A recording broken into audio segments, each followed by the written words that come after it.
Hello. J-Nell here with my UFC 262 prediction videos happening this Saturday. So I'm nice and early. I'm super excited for it because the event is stacked. Now, I haven't actually looked at the prelims yet, so please be looking out for my other platforms to see if I do extra predictions, usually the day of the fight, and possibly read Nick's because I've been going back and forth on these predictions. This event has been extremely difficult for me. Please like and subscribe, share the videos. Please comment below so we can get this discussion going on this incredible event. So it's happening in Houston, Texas. There will be fans, so they'll be exciting for that. I'll be excited for that. The fans, I missed them. So let's go ahead and get into this. First up, I'm choosing Matt Schnell to beat Rogerio Batarin. I probably messed that up. I apologize. I'm choosing Edson Barbosa to beat Shane Burgos. He's gonna have to start quickly. Shane, protect yourself. He's gonna be a bit more powerful, so you usually take a lot of punishment. Don't do that in this fight. I think it's going to be a great fight, actually. Very competitive, but I am picking Edson. Let's see what he has left in this 145 division. Next up, I'm choosing Caitlin Chookagian to beat Vivian Arujo. Probably my apologies for that one as well. Now, let's go to where I'm just, oh my goodness, I still haven't made a pick. I still don't know who I'm going to pick. Co-main event, we're seeing Tony Ferguson versus Beneil Dariush. You know I love both these guys. I've been following Beneil since he got into the UFC. Tony Ferguson, I think it's just, they're both actually really good examples of the artistry of mixed martial arts. They're both beautiful practitioners, beautiful to watch. Tony's on a 2-fight losing streak, and Beneil has just earned this, you know what I mean? So let's get into this. Beneil Dariush is a black belt in Brazilian Jiu-Jitsu. Tony, a black belt in Planet Jiu-Jitsu. Tony is a bit longer on the hands, but the height and the legs are actually really close, or it's very similar. He's got like a 4-inch reach advantage on the hands though. Tony's not a particularly long fighter. He's not really consistent with using his length like a Max Holloway. So I'm not quite sure if that's going to be a big factor.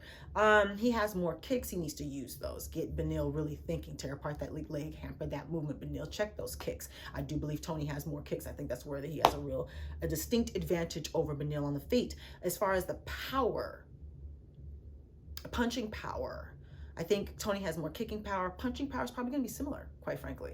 I don't know who's going to be more on that. As far as physically stronger, very even as well. Maybe leaning towards Beneil because he wrestles more. I think he has the edge on the wrestling. I think he is a stronger wrestler, so that might help with pushing up against the cage, making him hold your body weight, sapping some energy out of him, have a high offensive output. Use your kicks as well. Be smart, have a diversity in your striking. Tony has shown, he's 37 years old now, he has shown a refusal to change course during the fight until it's too late. In his last 2 whoopings, quite frankly, he didn't really make any adjustments until like the 4th or 5th round. And then it was too late. He was already too beat up, too injured, too battered. So take advantage of that, Beneil. Make him make a change. If he doesn't take advantage of that, have a high offensive output. Try to take him down to the ground. Like I said, I think you're a stronger wrestler. You both have great submissions, so you have to be careful of that. And Tony is usually a bit more willing to accept bad positioning because he's kind of cool to fight anywhere, which sometimes works against him. See if you can take advantage of that, Beneil. Like I said, see if you can stop some injury out of him. See if you can wear him down until the later rounds and possibly get a finish or point your way to a victory there. Tony, your last fight was in December. You've had some time to rest up. Please be willing to make changes, adjustments in the fight earlier if you get behind. You've shown in your last 2 fights that was a real issue. Use your length if you can. Like I said, you're not really used to doing that. Of course, you're more unpredictable on the feet. You're actually more unpredictable anywhere because you will accept bad positioning. So you can get some kind of crazy spin in like 2 inches of space. So don't do that though. Don't accept bad positioning up against the cage or on the ground, the dirty boxing. Don't accept bad positioning. Be more strategic with your artistry, with your unpredictableness. Again, tear apart that lead leg. I think you have better kicks. Use your kicks as jabs. Try to hobble him early. I don't want to see Tony lose a 3rd fight in a row. I don't want to see him. It does appear to be that he might be in the winter of his career, or he may need to make a major change now, like possibly moving up to welterweight. I think he is big enough. Make a major change in your way of training. Your last couple of fights, again, we have seen some red flags. don't know who's going to win this fight. I don't want to pick against either one. Beneil has earned this. He has shown that he's getting better and better with each fight. He's going to have to show that he's continued to improve. Keep a cool head. Tony, to me, can seem like he can get frustrated with him the fight in these last two fights where Beneil keep a cool head. See if you can bait him into bad movement. Tony, use his I'm willing to fight you anywhere in my aboutness against him. Be more strategic. Tony, be more strategic. I don't know who's going to win this fight. I think it's going to be good, though. I'll tell you that. I think it's going to be a great fight. Very entertaining.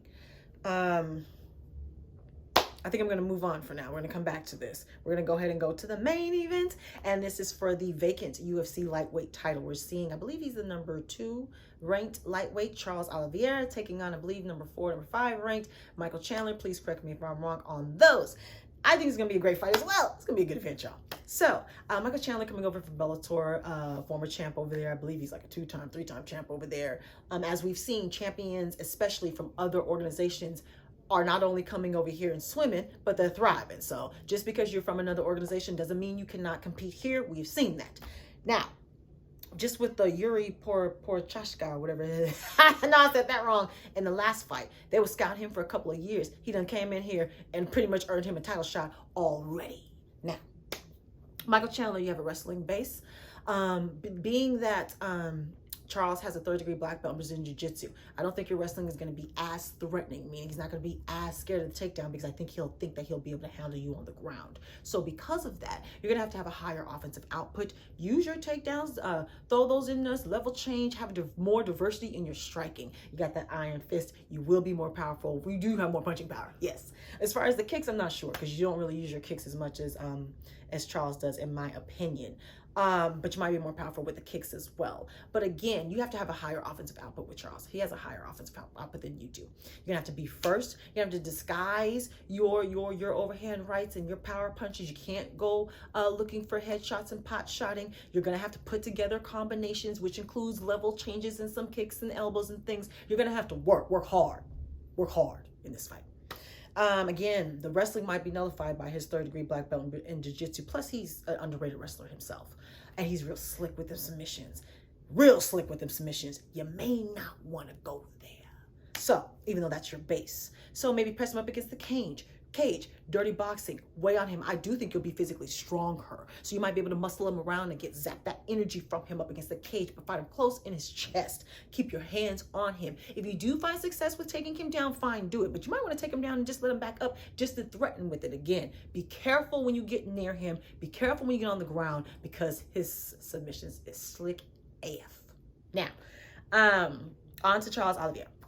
I believe he has the record for the most submissions. Correct me if I'm wrong there. I think he has the UFC record completely. I know he has it for the lightweight, but I think he has the record, period. He's slick with them submissions. They come out of nowhere. He got like no look, no tail submissions, right? So, because he baits you into the position without you realizing it. That is why they look like they come out of nowhere. You have to look on the replay and have somebody explain, oh, see, he was doing this to get him to move his head over there so he could wrap it up.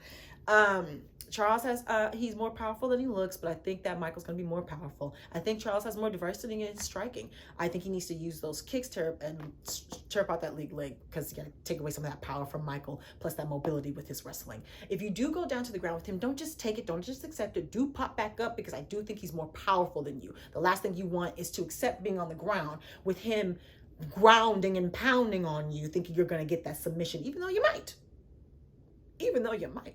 But don't accept that. If it does go to the ground, you want to be in the better position, right? So I wouldn't accept that unless you see some weakness there. You can bait him into some bad movement. You can outsmart him. You see something, you feel something, work it, fill it out. But I think you need to do some work in space, high offensive output, use the jab. You need to beat him up, do some cumulative damage early on in the fight in space. Y'all both gonna have to be strategic. This is going to be a good fight. I'm excited for this one. This one, high skill level here. And in the last fight, the co-main event as well. Yeah, I'm geeked for this one. Okay. I'm going to pick Charles Oliveira. I think the ground game I think he has his skill levels high enough to nullify the ground game of Chandler, but I might be wrong. And on the feet, I think he has more diversity in his striking. Plus, he can slap on submission standing, which may make Michael more hesitant to get near him. And I think he needs to get near him. So this might leave room for Charles to point his way to a victory. So that's why I'm picking Charles. I could be wrong, extremely close, kind of a toss-up. He could get knocked out in the first 10 seconds. So, all right. Back to the co-main event. Oh, God. Beneil Dariush. Okay. All right. Like I said before, please like, subscribe. Please get this conversation going on. Please look at all my platforms, especially right before this fight happens, for additional picks and possibly renegs, especially on that co-main event, because I don't want to see Tony lose 3 fights in a row. Ah. Okay. Like and subscribe. Talk to me. Take care. And goodbye.